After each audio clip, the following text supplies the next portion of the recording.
पनौती बहू। किसी की वजह से अगर कोई काम रुकता ही चला जाता है तो लोग उसे पनौती कहने लगते हैं। अरे आज हम लोगों की जूस की फैक्ट्री का माल ट्रक में लद कर शहर जा रहा है। डिलीवरी होते ही पेमेंट भी आ जाएगी। लाखों रुपए का माल है। लेकिन थोड़ी ही देर में रितु का पति दौड़ता हुआ आता है। पिताजी, पिताजी, वो जूस से भरा ट्रक पलट गया। सारा जूस पास की नाली में बह गया। हे भगवान, तेरी शादी के बाद ये पहली बार ऐसा हुआ है।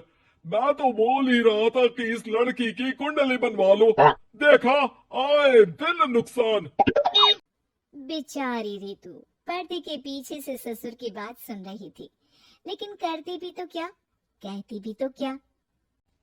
अरे रितु, क्यों उदास होती हो? मुझे भरोसा है तुम ही मेरे घर की लक्ष्मी हो।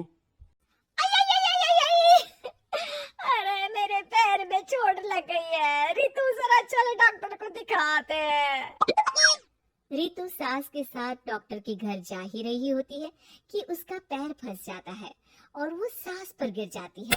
हाय रे, पहले से पैर टूटा था, अब ऊपर से मेरे ऊपर गिर गई। भगवान उठा ले मुझे, भगवान। कोई उठाओ तो मुझे। हाँ सासू माँ, लाइए हाथ दीजिए, यहाँ बैठिए, मैं पानी लेकर आती हूँ। अरे अब तो डॉक्टर भी चला गया होगा। अरे इस लड़की के कारण पता नहीं मैं अपने पैरों पर खड़ी भी हो पाऊंगी कि नहीं। माँ, बहुत घबराहट हो रही है। कल मेरी अपनी खुद की फैक्ट्री शुरू होने वाली है। पता नहीं कैसा रहेगा मेरे लिए बिजनेस। अरे क्यों नहीं बेटा, अच्छा होगा। इतनी लगन और मेहनत जो की है तूने, बस तेरी बीवी का मनहूस साया ना पड़े। अरे जब से आई है कुछ ना कुछ मनहूस होता ही चला जा रहा। कैसी बात कर रही हो माँ? एक तो वो अपना घर परिवार छोड़कर हमारे लिए यहाँ आई है, और तुम हो कि दिन बीतते हैं और एक दिन। निकल इस घर से, मैं कहती हूँ निकल। जब से यह लड़की मेरे घर की बहू बनी है, हर जगह घाटा, हर जगह नुकसान। कभी सास का पैर टूट रहा है तो कभी जूस का ट्रक ही गिर जा रहा है। अरे अब तो हद ही हो गई। मेरे बेटे का इतना भारी एक्सीडेंट कि वो कोमा में चला गया। वो तो शुक्र है कि जान बच गई। नहीं नहीं, हम ऐसी लड़की को अपने घर में रख ही नहीं सकते। अब तो रितु को भी लगने लगता है कि वो मनहूस है। वो चुपचाप घर छोड़कर निकल जाती है। चलते चलते रितु एक जंगल में झोपड़ी में पहुंच जाती है, जहां एक साधु तपस्या कर रहे होते हैं। आ गए बेटे, क्यों परेशान होती है? ये तो जीवन का नियम है। इंसान हमेशा नकारात्मक चीजों को ही सुनता, देखता और समझता है। किसी की अच्छाई उसे नजर ही नहीं आती।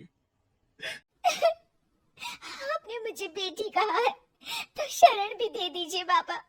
मैं आपका सारा काम कर दिया करूंगी, बस आपके जीवन में मेरे जैसी बेटी की वजह से कुछ बुरा ना हो। साधु आंख बंद करके मुस्कुराता है और रितु उनके घर की बेटी बन जाती है। पिताजी, भोजन तैयार है, आकर खा लीजिए। बेटा, जो भोजन तूने बनाया है उसमें सांप का जहर है। वो खाकर मैं मर सकता हूँ। नहीं नहीं पिताजी, खाना तो मैंने अपनी आंखों के सामने बनाया है, यहाँ तो कोई सांप आया ही नहीं।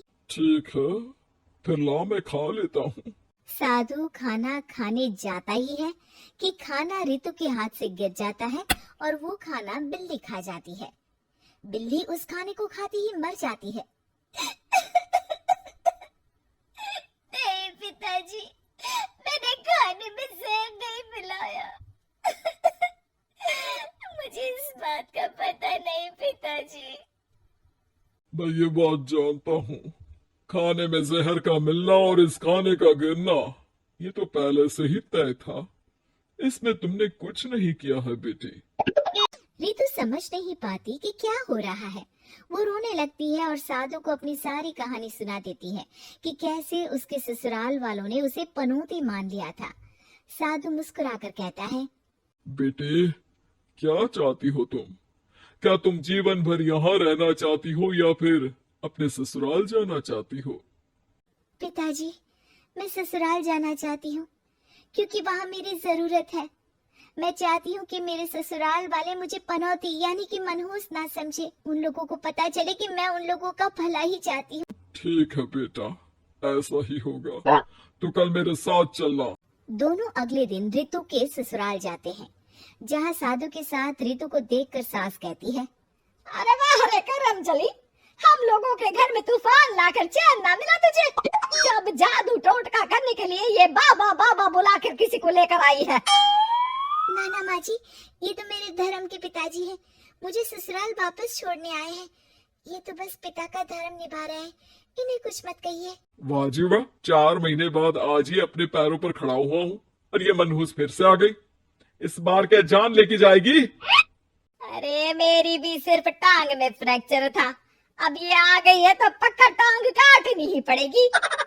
हे भगवान, पिछली बार तो जूस का पूरा ट्रक ही पलट गया था, इस बार तो पक्का फैक्ट्री में ताला ही लग जाएगा।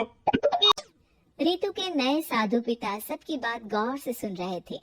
फिर वो बोल पड़ते हैं, मैं आप लोगों को कुछ दिखाना चाहता हूँ। वो साथ में गोला लाए थे। उस गोला में वो सबको कुछ दिखाते हैं।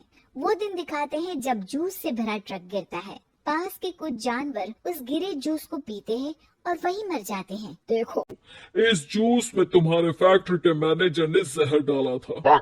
अच्छा हुआ वो ट्रक गिरा, वरना पूरा परिवार जीवन भर के लिए जेल में होता। हे भगवान, तब तो न जाने कितने लोगों की मौत हो जाती इस जूस को पीकर। शुक्र है भगवान का, अनहोनी से बचा लिया। फिर वो दिन देखते हैं जब पति का एक्सीडेंट हुआ था, लेकिन रितु के करवा चौथ के व्रत के कारण वो बच जाता है, वरना तो मृत्यु निश्चित थी। सभी रितु की तरफ देखते हैं। बाबा, मैं तो मनहूस नहीं हूँ।